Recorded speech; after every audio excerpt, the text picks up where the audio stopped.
샬롬 샬롬 샬롬 샬롬. 하나님 사랑합니다. 여러분 주 안에서 사랑합니다. 오늘 주께 경배하리이다 하더라. 계속 15장 1절에서 8절까지의 내용입니다. 경배하리이다 하더라. 14절에 나와있죠. 15장 4절에 주여 누가 주의 이름을 두려워하지 아니하며 영어롭게 하지 아니하오리까 오직 주만 거룩하십니다. 아멘. 주의 의로우신 일이 나타났음에 만국이 와서 주께 경배하리려다. 뭐 만국만이겠습니까? 온 천하가 주님 앞에 경배해야 되는 게 맞죠. 여기 14장에 주요 요절들 잠깐 보고 14장 15장에 걸쳐 써 있는 내용 잠깐 봅니다. 4절에 보니까 어린 양이 어디로 인도하든지 따라가는 자며 이렇게 4절에 나와 있죠. 예. 주여 누가 주의 이름을 두려워하지 아니며 외롭게 하지 아니하리까 만국이 주께 경배 따라가지 아니하며 예, 어디 있죠? 4절에 어린 양이 어디로 인도하든지 따라가는 자. 어린 양은 말씀이 육신이 되어 이 땅에 오신 예수 그리스도를 당연히 말하죠. 따라가는 자. 4절이 아닌데 성경에는 4절로 나와 있는데 아니죠. 15장 4절에 오늘 15장이죠. 맞네요. 여기도 주께 경배하리다가 이거 14장에도 성도들 잘못 봤나? 제가 잘못 봤네요. 15장 4절에 예. 누가 이름을 두려워하지 아니하며 영화롭게 하지 아니하오리 그 주만 거룩한 주의 의로운 일이 나타나시며 금방 따라가지 아니하며 나왔던 데가 어디였죠? 봤는데 금방 14장 4절이었나 보다. 그죠? 14장 4절에 제가 14절에서 따라가지 아니하며가 있어서 읽었는데 또 금방 또 안 보이네요. 어쨌든 어린 양이 어디로 인도하든지 따라가지 아니하며 14장 4절에 여기 있네요. 14장 4절에 어디로 인도하지? 따라가는 자며 따라가는 자며 그것은 예수 그리스도를 나타낸다. 성량함을 받아 처음 익은 열매 4절에서 나왔죠. 처음 익은 열매 성령으로 예수를 주시라고 고백할 때 우리 마음에 부음받은 처음 사랑과 처음 행위 처음 익은 열매라는 뜻은 짐승과 그의 우상에게 경배하고 이마에나 손에 표를 받는다. 9절에 14장 9절에 보면 나타나죠. 그 우상에게 경배하고 이마에나 손에 표를 받는다. 이 부분은 이런 자는 진노 7대적으로 받고 불과 유황 곧 지옥에 들어가 영원토록 고난을 받는 자들을 이야기합니다.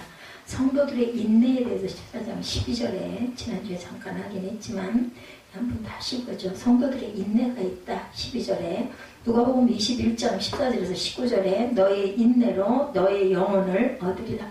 그러니까 결론은 우리는 항상 인내해야 됩니다. 어려움과 고난과 아픔은 그렇다면 반드시 따른다는 거죠. 누가복음 8장 15절에 인내로 결실하는 자들이다. 이렇게도 나타나 있습니다. 지금 이후로 주 안에서 죽은 자들이 일어난다고 하죠. 13절에 보면 예. 하늘에서 음성이 나서 기록하다 지금 이후로 주 안에서 죽은 자들은 복이 있도다 하심에 성령이 이르시되 그러하다. 그들이 수고를 그치고 쉬리니 이는 그들의 행한 일이 따름이라 하시더라.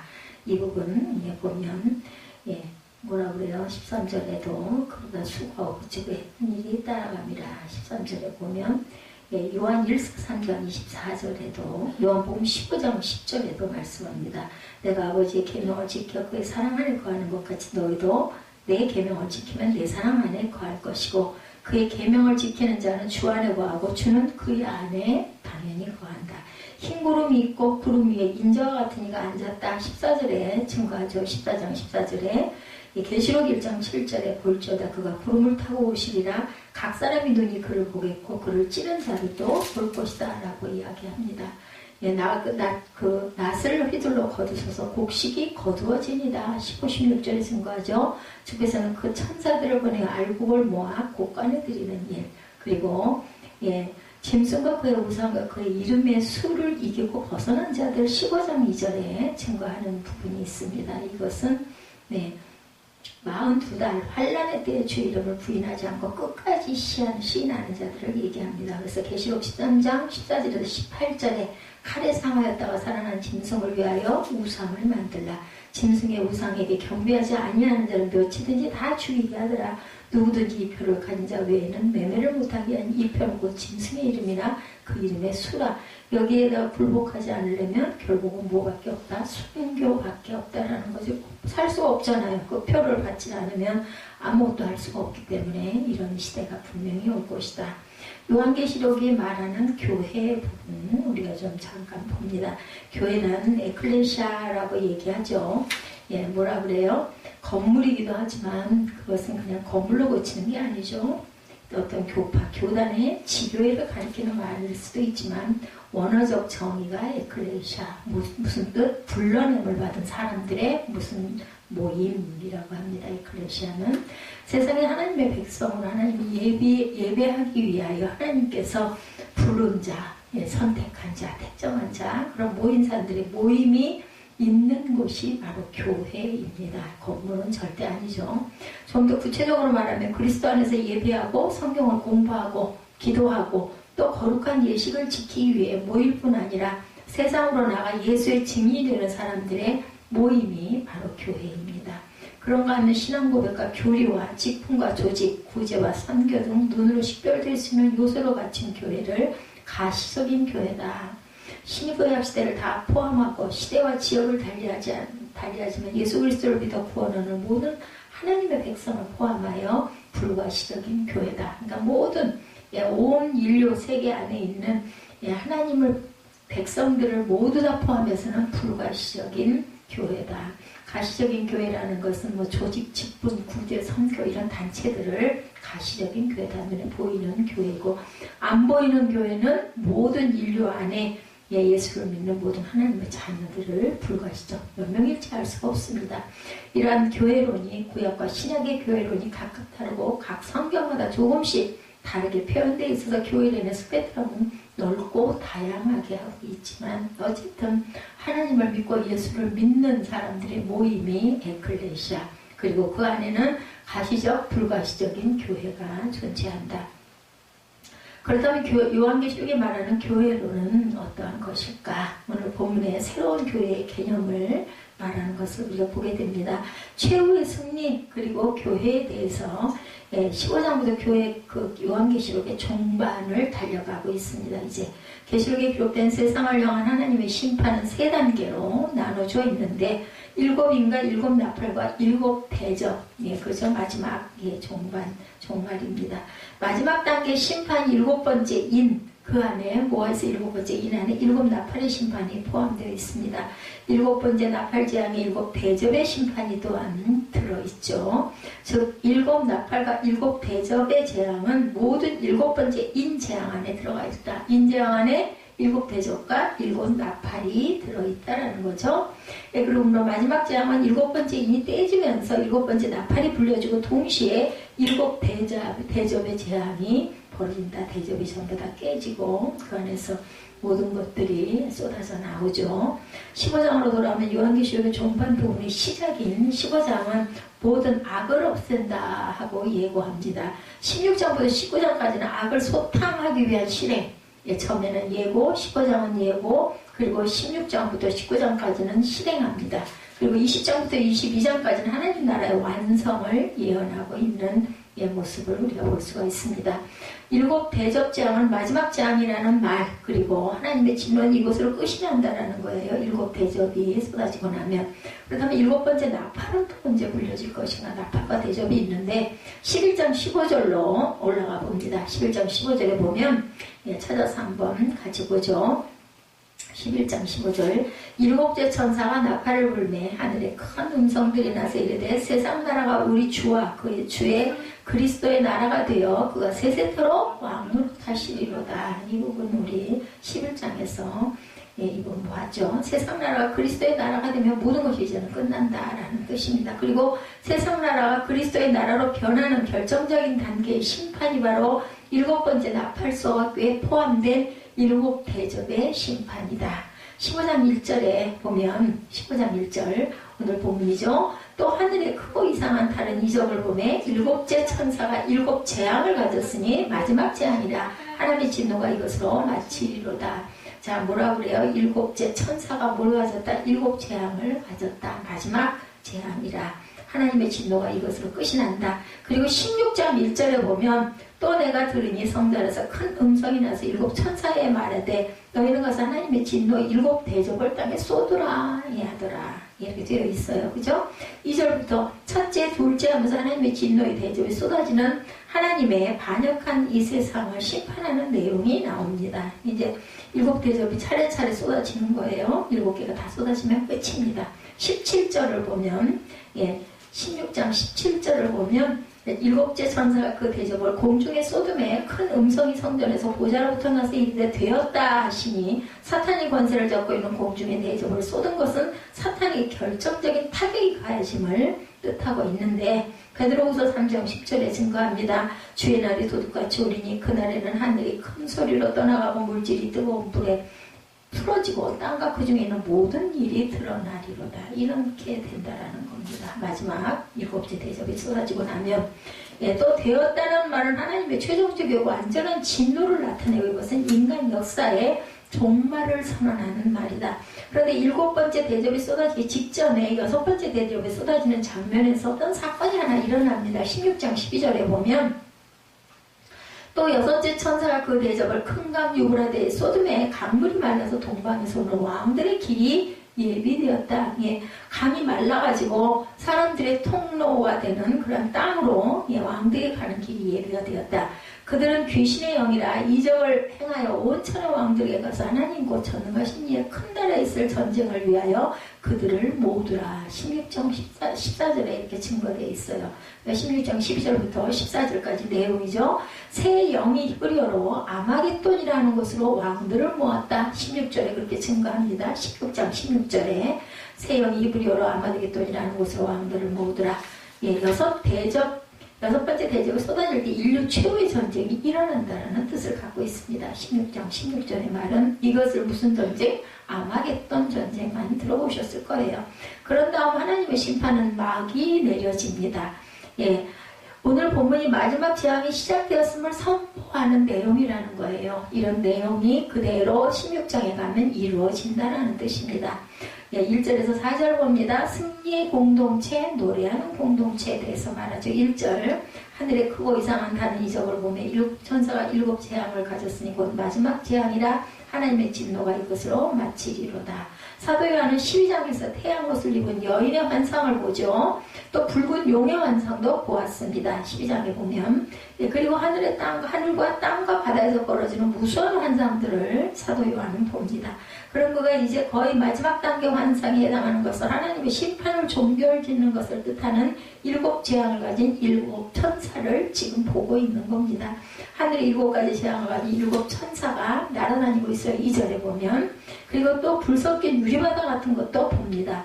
4장 6절에 유리바다라는 말이 있었지만 본문의 불 섞인 유리바다는 심판에 관련된 것입니다. 그냥 유리바다가 아니라 불이 섞인 유리바다. 성경에서 불은 심판과 관련이 있죠. 늘. 즉 유리바다에 불이 있다 하면 장차 이 말 심판의 불바다를 뜻한다라는 상징을 하고 있습니다. 이어서 요한이 본 짐승과 그의 우상과 그 이름의 수를 이기고 벗어난 자들은 사탄과 거짓된 무리에게 박해를 받으면서도 끝까지 진리를 고수해서 이긴 믿음의 승리자들을 말을 합니다. 그리고 그 중에는 순교자들도 있죠. 그들은 믿음 때문에 순교당했으나 그 죽음은 당연히 헛되지 않습니다. 그들이 다시 부활했기 때문이죠. 이어서 유리바다에 서서 하나님의 검은고를 가지고 이렇게 얘기하고 있습니다. 하나님의 검은고라는 말은 악기를 가리키기도 하지만 하나님께서 노래를 주셨다라는 뜻도 있습니다. 누구의 검은고? 하나님의 검은고 이렇게 표현하고 있기 때문에 무엇을 가리킨다? 하나님께서 주신 노래. 즉 하나님은 자신을 더럽히지 않고 죄와 악에서 이긴 자들이 유리바다에 서서 무슨 노래를? 기쁨의 노래를 부르도록 하셨다라는 거죠. 모세의 노래, 어린 양의 노래를 불러 이르되 주 하나님 곧 전능하신 이시여. 2절이죠. 하시는 일이 크고 놀라우시도다. 만국의 왕이시여 주의 길이 의롭고 참되시도다. 이렇게 얘기합니다. 벗어난 자들이 하나님의 검고로 가지고 이렇게 노래하죠. 4절에 주여 누가 주의 이름을 두려워하지 아니하며 영화롭게 하지 아니하오리까 오직 주만 거룩하십니다. 주의 의로운 일이 나타났음에 만국이 와서 주께 경배하리다 하더라. 4절에 이제 그렇게 고백을 하죠. 장차 천국에서 발견하게 될 아름다운 것이 있다면 그것은 온 우주에 울려 퍼지는 찬양이다. 남는 건 뭐라고요? 찬양이라고 그러죠. 하늘까지 갖고 갈 수 있는 건 찬양입니다. 그 찬양은 지금의 그런 지상의 음악과 비교될 수 없는 그런 거죠. 우리 주님이 이 땅에 다시 오실 때 성도가 할 일이 있는데 그것은 바로 찬양이다. 그날의 모든 그리스도인들 그의 노래 실력이나 음악 지식과 상관없이 천국 연주에 다 같이 참여하게 될 것이고, 오늘 본문의 그날의 성도들이 부를 노래는 두 가지다 이렇게 얘기하고 있죠. 하나는 하나님의 종 모세의 노래, 아까 저희 같이 읽었죠. 2절에 보면은 종 모세 3절 초반에 있네요. 하나님의 종 모세의 노래, 어린 양의 노래 두 가지죠. 이런 노래를 부를 것이다. 이스라엘 백성들이 애굽 땅에서 나와 약속의 땅으로 가던 중 홍해에 도착을 했는데 뒤에서 애굽의 군대가 추격해오고 앞에는 홍해가 바다가 거센 물결을 출렁이면서 다 버티고 있습니다. 어떻게 뒤로 돌아갈 수도 없고 앞으로 가면 물에 빠져 죽을 것이고, 그 상황에 하나님이 기적을 베푸시죠. 모세의 지팡이를 통해서 물을 딱 멈추게 하는 일이 일어납니다. 홍해를 가르시고 그 가운데 길을 내셔서 자기 백성을 지나가게 하고, 그리고 지나간 다음에는 뒤에 도로 바다가 딱 덮여가지고 거기에 애국 군대가 모두 다 수정이 되는 그런 일을 우리가 알죠. 그렇게 기적의 바다를 건넌 후 애국 군대를 홍해 바다에 수정시키는 것을 보면서 모세와 온 이스라엘 백성들은 소리 높여 야훼 하나님을 찬양합니다.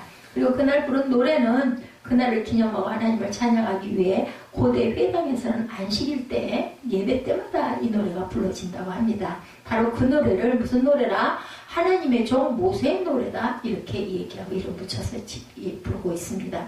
이 모세의 노래의 핵심은 하나님께서 이스라엘 백성들을 홍해에서 구원하시고 애국 군대로 홍해의 깊은 바다에 수장시키신 놀라운 역사 앞에 감사하고 하나님께 영광을 돌리는, 당연히 감사하고 영광 돌려야겠죠. 조상들이 그렇게 살아났습니다. 그렇기 때문에 후대도 있는 거죠. 이 노래를 불이 섞인 유리바닷가에선 성도들이 부르는 이유는 자신들이 구원받고 승리한 사실이 홍해에서 이스라엘 백성들이 구원받은 사실과 너무나 똑같다. 너무나 흡사하다. 홍해는 애국 군대가 심판받고 멸망한 바다라면 불이 섞인 유리바다는 사탄과 거짓 선지자와 모든 불신 세력들이 하나님의 진노의 심판을 받아서 멸망당한 바다이기 때문에 같다는 겁니다. 홍해에서는 이스라엘 백성들이 구원을 받았고 불이 섞인 유리바다는 성도들이 구원을 받았다는 뜻이에요. 그죠? 이스라엘 백성들이 구원받고 불 섞인 유리바다는 성도들이 구원을 받았다. 그래서 그들은 하나님을 다 같이 찬송하는 겁니다. 승리한 자들이 부르는 두 번째 노래는 무슨 노래? 어린 양의 노래. 그렇죠. 어린 양 대신 예수님을 통하여 구원의 큰 역사가, 모세의 노래, 어린 양의 노래. 구원의 큰 역사가 나타났고 그로 말미암아 승리의 역사가 시작되었다. 과거 애굽의 마지막 날밤에 죽음의 사자가 양의 피를 바른 이스라엘의 집은 어떻게 했어요? 패스오버 유월하죠. 그냥 넘어간 것처럼 예수님의 피로 인해서 구원을 받았을 뿐 아니라 엄청난 재앙 속에서 구원을 받았기 때문이라 같아요. 그죠? 그래서 이 노래는 십자가의 은혜의 노래이고 피의 노래이고 생명의 노래라고도 불립니다. 이 노래는 구원받은 성도들만 배울 수 있고 부를 수 있는 노래다. 즉, 이 노래는 고난의 바다를 지난 신실한 성도들만 부를 자격이 있는 노래, 그렇게 살아남은 자들만 또 부를 수 있는 노래. 우리나라도 일제 강점기가 있었죠. 일본에 신실한 신앙이었던 우찌무라 간조는 다음과 같은 글을 남겨요. 일본의 양신자인 그런 그 우찌무라 신앙인이었어요. 그 사람도 일본인이긴 하지만 어느 날 나에게 사상이 말라버렸다. 나에게는 부를 노래가 없고 할 말이 없어졌다. 그때 누가 와서 무정한 것, 고난으로 내 마음을 찔렀다. 나는 몹시 고통을 느꼈다. 비명을 질렀다. 그런데 보라, 그가 남긴 상처에는 사상의 샘이 흘러나온다. 내 신앙의 눈이 열리고 찬미의 노래가 내 입에 다시 돌아왔다. 그때 나는 내 아픈 상처를 만지면서 말했다. 무정하고도 친절한 원수요, 고난을 원수로 가리킵니다. 너는 나에게 새로운 노래를 주었노라. 무슨 말인가 하면 원수와 같은 고난이 나에게 왔는데 참 성도는 그 고난 속에서 하나님을 향한 믿음의 눈이 열리고 믿음의 노래를 배운다라는 고백입니다. 우찌무라 간조의 고백이긴 하지만 고통은 성도들을 하나님에게로 절대로 멀어지게 못합니다. 더 달려와야 되겠죠. 도리어 고난은 하나님의 사람들을 더 하나님께로 가까이 가게 합니다. 그리고 성도는 그 고난 속에서 하나님을 향한 구원의 찬양과 승리의 노래를 배우게 되어 있습니다. 뭐 속에서? 고난 속에서. 이것을 부르는 자만이 이기고 살아남고 승리하겠죠. 영적으로도 죽음에서 구원을 받습니다. 오늘 본문이 말하는 것이 바로 이것입니다. 환난을 지나 저 구원의 바닷가에서 영원토록 하나님을 찬양하는 무리들은 불섞인 유리바다를 지난 후에 환난의 때를 지나고 이 시대의 모든 우상과 불신을 극복하고 마침내 승리합니다. 그리고 유리바다 건너편에 서서 승리의 찬양을 부르는 그들의 모습, 그리고 저와 여러분의 모습을 상상해 보라는 겁니다. 이런 노래를 우리는 부를 것이다. 이 찬양 축제에 참여할 준비가 저와 여러분은 되어 있습니까? 입니다. 이 하나님을 향한 구원의 찬양과 승리의 노래를 부를 준비가 우리는 늘 되어 있어야 되겠죠. 언제 이 찬양을 불러야 할지 모르기 때문에 깨어 있어야 됩니다. 최후의 승리와 그 찬양의 축제에 참여한 무리 속에 우리는 반드시 있어야 되겠죠. 세상적이고 인간적인 어떤 대가를 지불하고도 최후의 승리자로 하나님 앞에 서기 위해서 이 땅에서의 고난과 육신의 고난과 이 세상과 역사의 마지막 고난을 이길 준비가 항상 되어 있어야 되겠다. 그것은 내 힘이 아니죠. 성령께 의지해야 합니다. 어떤 사람들은 고난이 오면 쉽게 하나님을 포기하는 사람들도 많습니다. 근데 신앙의 사람은 고난을 만나면 오히려 하나님을 더 신뢰하고 더 가까이 가고 기도합니다. 하나님을 향한 노래, 즉 찬양을 배우고 이것으로 우리가 이기는 승리가 있습니다. 이것이 바로 고난의 신비입니다. 그냥 우리 힘으로는 불가능해요. 하나님께 성령께 의지해야 되고 성령을 의지해서 찬양해야 합니다. 늘 깨어 있어야 되죠. 4절에 주여 누가 주의 이름을 두려워하지 아니하며 영화롭게 하지 아니하오리까 오직 주만 거룩하시니다. 주의 의로우신 일이 나타났음에 만국이 와서 주께 경배하리다. 그래서 제가 그냥 제목을 주께 경배하리이다 하더라 이렇게 잡았어요. 전체 내용이 주께 경배하는 이김의 승리를 저희들이 바라보고 있기 때문에 역사의 마지막 이 세상과 우주의 종착지는 바로 우리 하나님이시죠. 주님과 그를 믿음으로 따른 자들이 승리자가 될 것이기 때문에 승리의 노래도 주께 경배함도 주께 경배한다라는 것이 예배잖아요. 예배 가운데는 반드시 찬양이 살아있습니다. 그렇기 때문에 승리자가 된다. 바로 그런 점에서 성도는 승리의 사람이고 교회는 승리의 공동체이다. 그리고 그날은 경배, 예배의 날이 될 것이고 찬양의 날이 됩니다.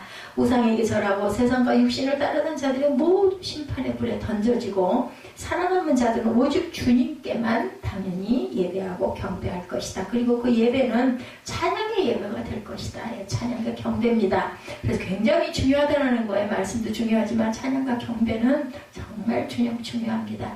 역사의 마지막은 찬양으로 가득 찰 것이다 라는 이야기죠. 이 세상이 다 끝나고 새로운 하늘과 새로운 땅을 만난 성도들이 그날은 할 일이 주님을 찬양하는 일입니다. 모두 다 한마음으로. 그러므로 성도는 찬양의 사람이고 교회는 찬양 공동체이기도 하다.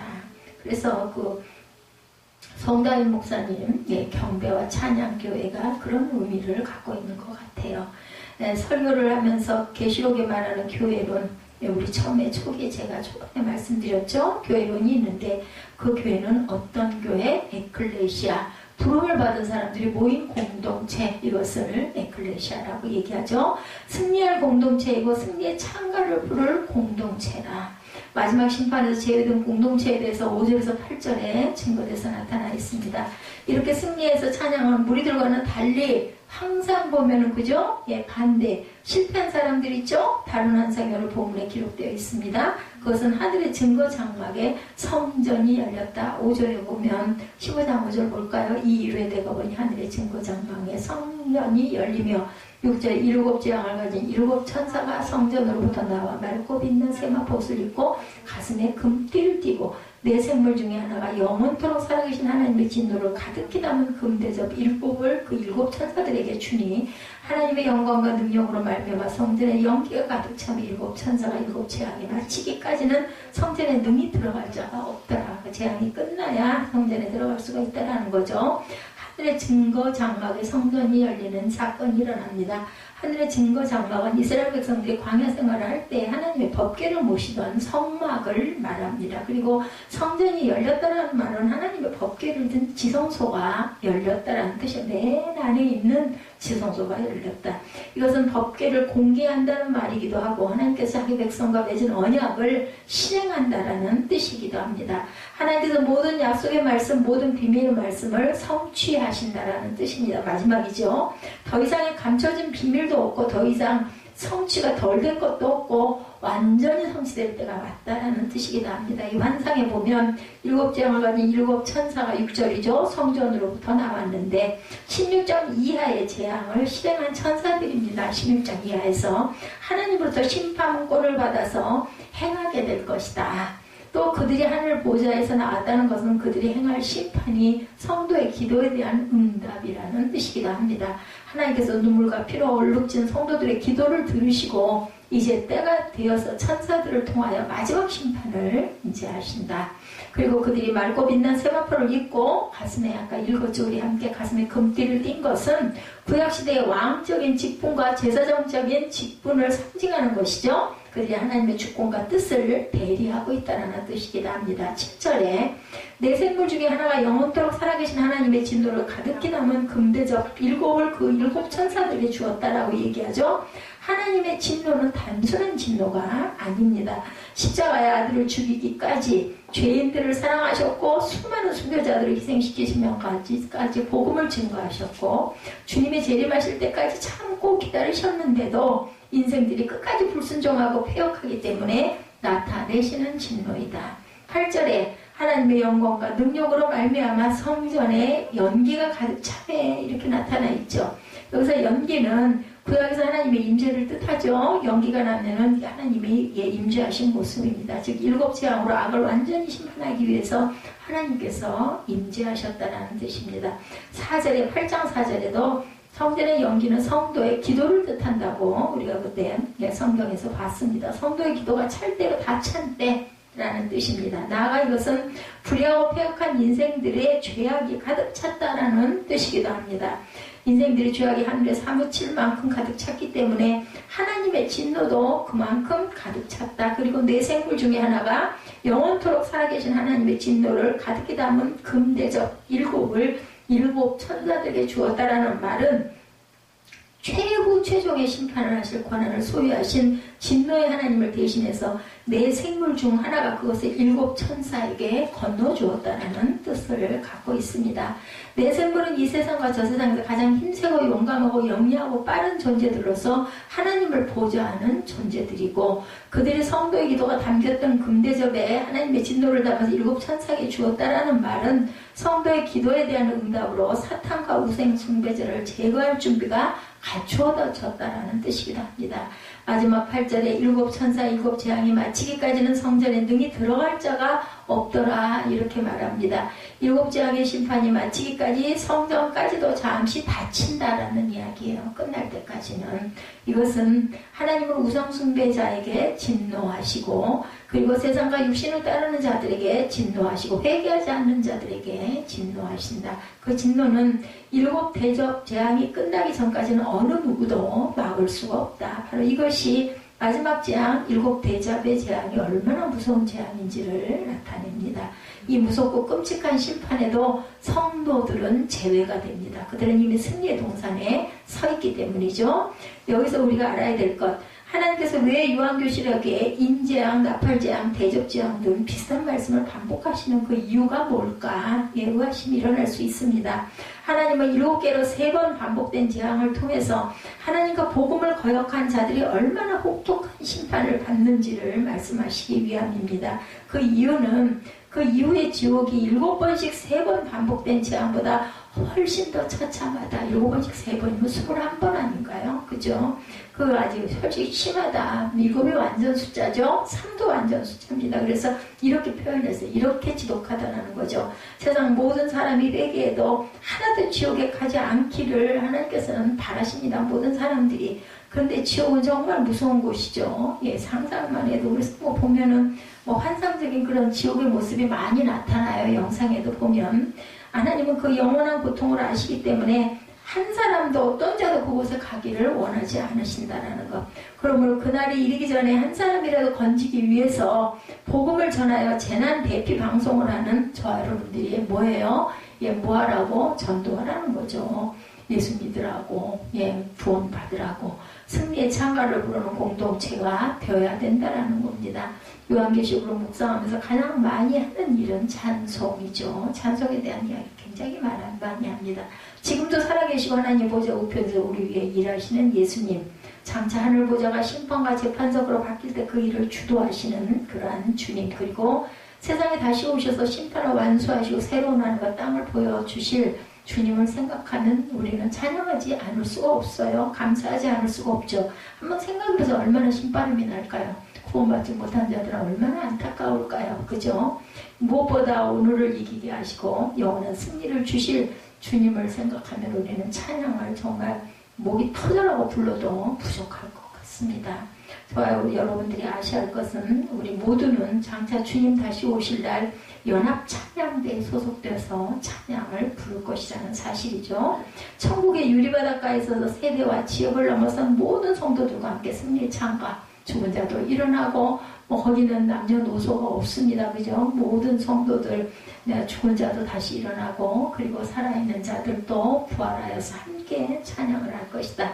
아브라함도 다윗도 우리의 믿음의 조상들도 거기 있을 것이고 성경에서 보았던 인물들 다 살아있을 것이고 베토벤 같은 위대한 음악가인 성도들과 유명 음악인들, 인종과 언어와 문화를 달리한 모든 이들이 함께 한 목소리로 찬양을 하게 될 것이고 성도는 그날에 부를 노래를 항상 우리는 준비해야 되겠다. 그 준비는 오늘 지금 저희들이 하는 찬양입니다. 그죠? 하늘의 찬양이죠. 찬양으로 오늘을 이기고 찬양으로 내일을 준비하는 그러한 성도들이 되어야 되겠죠. 아무리 힘들고 어려워도 우리가 신앙을 쉬지 않는 것이 오늘을 이기는 방법이고 내일을 준비하는 자세, 찬양을 쉬지 않아야 되겠죠. 찬양은 성도된 저와 여러분의 삶의 또 다른 모습이 되어야 합니다. 그러므로 찬양이 저와 여러분의 삶이 되고 찬양하는 사람이 저와 여러분의 이름이 되어야 되겠다. 이런 그런 계시록 말씀이 있습니다. 마지막 때 뭐 해야 한다? 주께 경배하는 자들, 주께 예배와 찬양을 드리는 경배와 찬양에 저와 여러분들이 되셔야 되겠다는 뜻을 계시록 15장에 담고 있음을 깊이 기억하시고 어려움이 다가온다 할지라도 그것을 극복하기 위해서 묵묵히 이기고 기도하고 찬양하시고 항상 깨어서 마지막 승리의 면류관을 쓰시는 저와 여러분 되시기를 주님의 이름으로 축복합니다.